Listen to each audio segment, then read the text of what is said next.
Hai, di video kali ini saya akan nge-review soal mesin yang karismanya beda nih.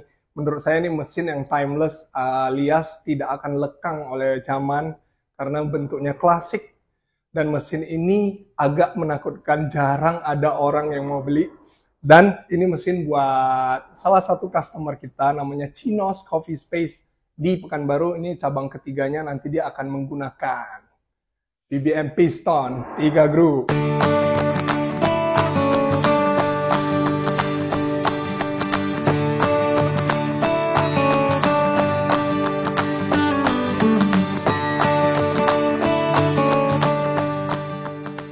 Oke, kita masuk ke reviewnya. Jadi kenapa mesin VBM piston ini jarang sekali orang mau pakai?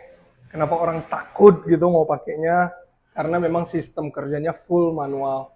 Oke, saya jelaskan dulu dari ini piston.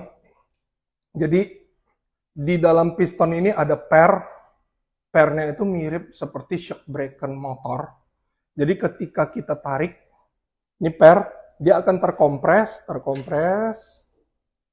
Pas kita lepas, pernya akan memanjang lagi sehingga memeras. Nah, sistem kerjanya supaya jelas, saya buka shower screen-nya. Congkel keluar, nanti kita intip dari bawah. Nah, terus saya udah sisakan sedikit tekanan supaya airnya keluar netes-netes aja supaya jelas. Jadi ini adalah penumbuknya, pemerasnya. Kita coba tarik ke atas. Ini mesin dalam posisi mati ya. Nah, itu ada lubang 1, 2, ada 4 lubang. Jadi ketika kita tarik, lubang itu kebuka. Contoh ya, saya buka pompanya agak nyemprot dikit ini.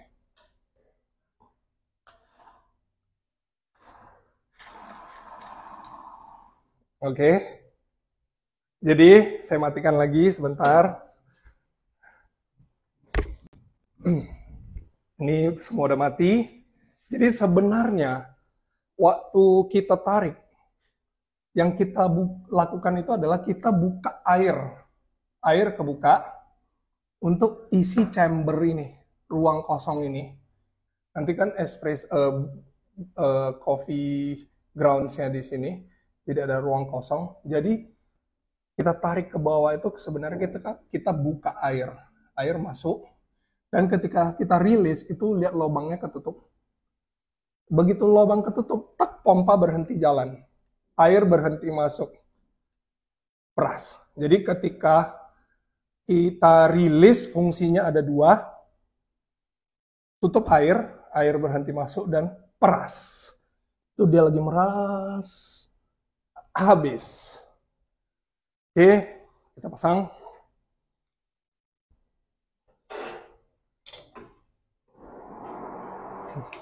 Nah, sekarang kita hidupin mesinnya. Jadi mesin ini tidak ada pompa internal, mesin ini harus dipasangin pompa eksternal, jadi kita harus beli lagi namanya pompa Flowjet, F-L-O-J-E-T, nggak pakai W. Jadi pompa Flowjet di sini tuh fungsinya adalah pompa pendorong, dorong air. Jadi manometer ini manometer tekanan pompa, sekarang di 0 karena pompa mati, tidak mendorong. Jadi kita hidupin dulu, ini tombol on. Ada 3 step. Ini yang pertama, dia hidupin pompa. Jadi ini on, kita harus on-kan pompa. Saya on-kan pompa di sini. Silakan sorot manometernya. Begitu pompa on, dia akan nendang ke 2-3 bar, tergantung kekuatan pompanya. Sip. Baru kita on-kan ke sini, ini boiling heating element boilernya bekerja. Nah, mesin ini tadi udah panas, berarti nanti boilingnya ini nggak lama, mungkin sekitar 5 menit aja udah panas. Nah, inti summary ya, yang tadi saya jelasin. Jadi, kalau kita narik, Ini belum terbuka, belum terbuka. Tadi ada lubang nih, ada 4 lubang di sini. Jadi begitu kita tarik, per terkompres, ces, air kebuka, ngisi, lepas, top, air ketutup, peras. Oke, sekarang kita akan buat espresso pakai 3 grup. Ini saya grind. Nanti sekaligus saya jelaskan cara kerjanya.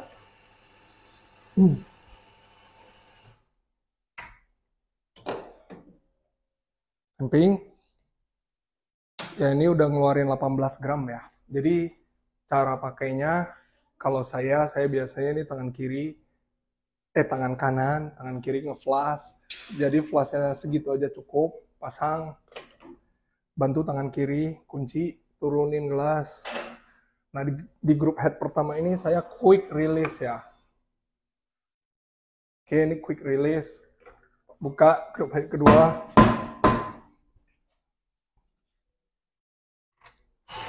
Nah, di grup head pertama itu alirannya putus-putus.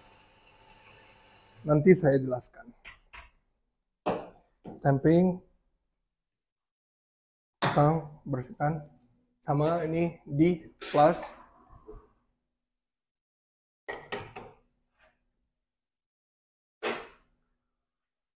Tarik, cuman saya tunggu pompanya naik, baru saya rilis.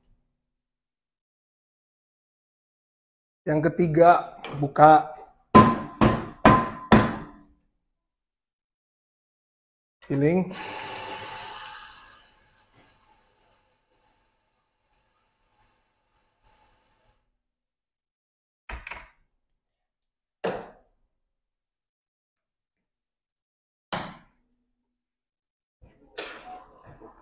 Pasang.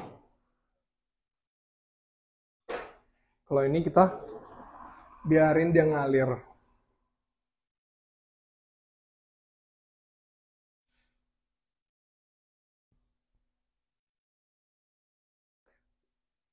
Nanti saya jelasin kenapa begini.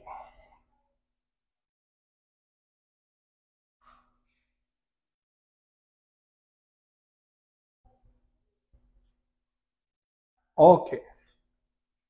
Jadi gini, seperti yang saya bilang di awal, pas kita narik sebenarnya yang kita lakukan itu adalah mengkompres pernya. Pernya kan sepanjang ini, kalau ditarik, pernya terkompres, otomatis karena pernya terkompres, lubang air kebuka, pompa akan memompa air masuk ke dalam chamber piston ini. Nah, chamber piston ini dia bisa menampung ya sekitar mungkin 80-100 mili air. Jadi yang di grup head pertama ini, karena quick release, berarti airnya kurang. Saya gini tadi, buka air, tutup, peras. Air yang masuk ke chamber piston kurang. Makanya yield-nya sedikit. Shot kedua, kita bandingin tingginya 2 kali lipat. Nah, kenapa bisa terjadi gitu? Karena tadi yang kedua ini saya narik, terus saya diamin sebentar, airnya sudah banyak, baru saya lepas, saya peras. Gitu. Saya contoh ya, tarik. Tadi saya lakukan tuh apa? Pompa udah balik ke angka 2, baru saya lepas. Oke, sehingga jumlah airnya atau yield-nya itu lebih banyak. Yang ketiga ini, saya tunggu dia netes, baru saya lepas. Jumlahnya kok mirip-mirip, gitu kan. Nah, inilah chamber piston ini punya kapasitas maksimal, gitu loh. Punya kapasitas maksimal, jadi dia nggak akan bisa banjir gitu loh. Tidak akan bisa. Contoh, yang ketiga ini saya tarik, saya nunggu dia netes, baru rilis. Nah, waktu kita lepas, tak, ini air sudah ketutup, air nggak nambah-nambah lagi. Oke, ulang. Dengar suaranya, ini pompanya bekerja.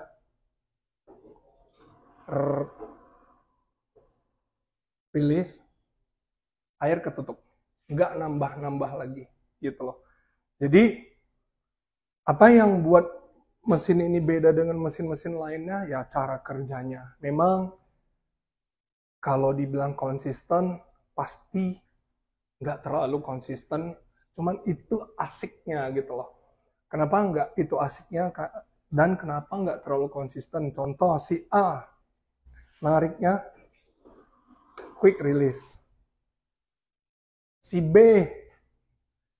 tariknya didiamin. Si C yang paling pro, sop, pas dia. Nah, A, B, C punya muscle memory yang berbeda.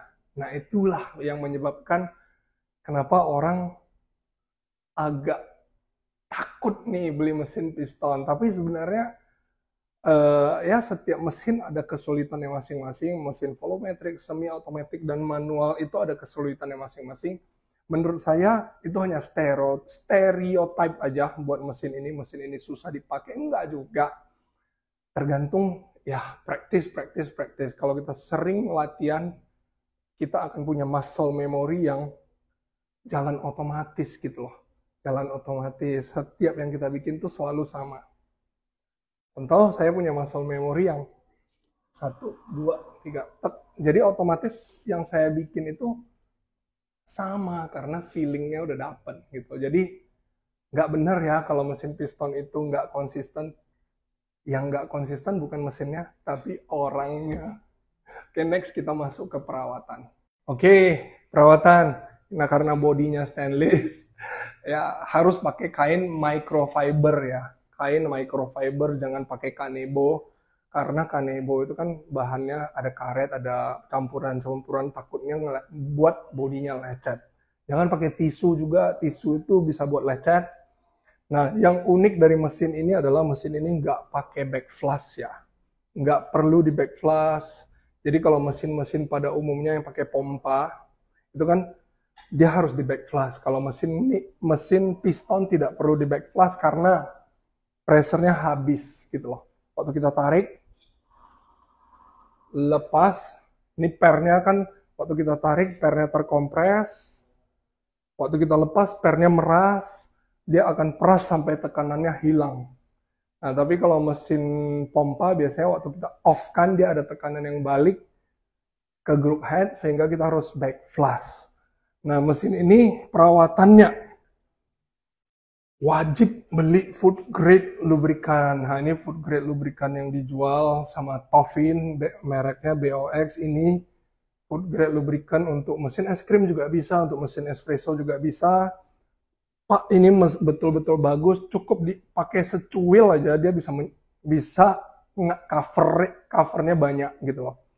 Jadi yang harus kita jaga itu adalah begitu mesin ini ada squeaking, kayak ada berdecit. Wah, contoh, wah ini udah berdecit nih, contoh kan.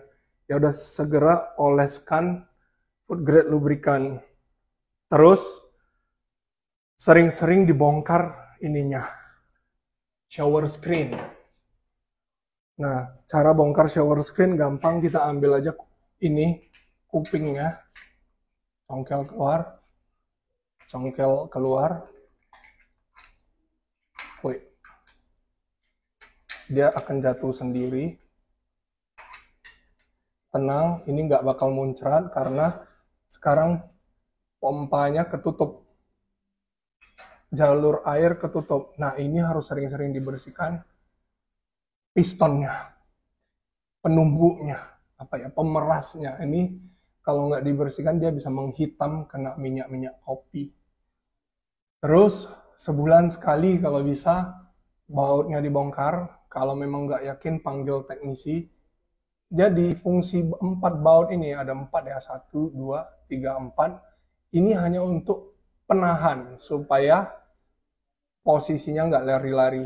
Ini bukan fungsi. Dulu saya pernah mikir mungkin 4 baut ini fungsinya supaya airnya nggak muncrat keluar. No, yang nutup air itu ini gasket di dalam sini.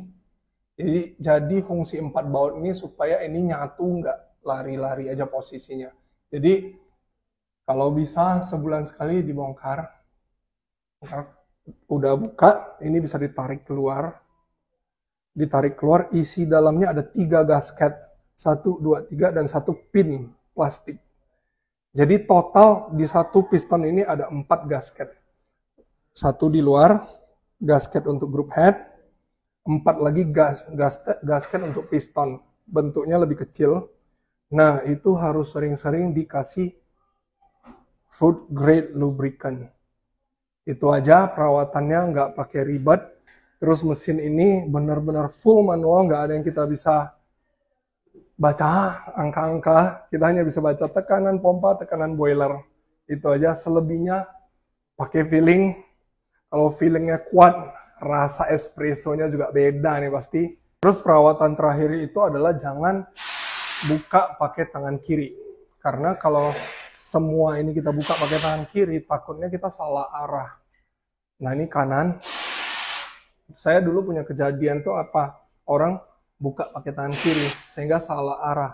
Ketika salah arah nanti bocor. Dia keluar dari posisinya. Ini di dalam isinya besi semua. Jadi kalau mau buka air panas, ini air panas ya. Kita cukup 1 gerakan aja. 1, tutupnya juga 1. Buka, tutup. Nah, kalau pakai tangan kiri, salah arah, dia bisa rusak. Keluar dari posisinya, bocor terus nanti airnya. Atau airnya nggak bisa keluar. Sama dengan steam. Bukanya hanya tutup. Ini sebenarnya masih jauh, tapi nggak perlu sejauh itu. Kita hanya cukup. Tenaga steamnya cukup kuat, walaupun hanya tutup, tangannya gini, selesai. Oke. Saya rasa sekian video kali ini, VBM Piston 3 Group. Terima kasih buat Chinos Coffee Space di Panam. Kalau Pekanbaru, orang Pekanbaru pasti tahu di Panam itu di mana. Terima kasih atas perhatiannya, saya ucapkan semoga cuan selalu.